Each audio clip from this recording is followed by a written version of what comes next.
جوليان ألفاريز ما ذكركم بتحركاته بهدفه بشخص تحبه كلش. الهدف مالته يخبل صراحة.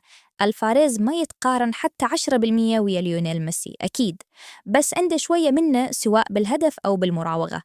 الفاريز مظلوم صراحة ويا أتلتيكو مدريد، لأن أغلب لعبه يكون على الهجمات المرتدة، وما عنده صانع لعب سوبر مثل الموجود ويا ريال مدريد أو برشلونة. الفاريز قدم مباراة حلوة رغم قلة الفرص وسيطرة برشلونة الكاملة، بس الحق ينقال استغل فرصة واحدة وجاب منها هدف ولا أروع. صح قهرني بس يستاهل هالكلام. بالنهاية أنا دا أحكي هالكلام وبكل صراحة أتمنى يجي البرشلونة الموسم القادم، لأن أحسه راح يبدع مع البرشا ويبقى بالنهاية أرجنتيني. خلينا ننتظر الأسبوع القادم. شو أنتوا تتوقعون منه راح يصعد؟ أرسنال وباريس أتوقعها محسومة، بس تبقى برشلونة وريال، واثنينهم قدامهم مباراة صعبة.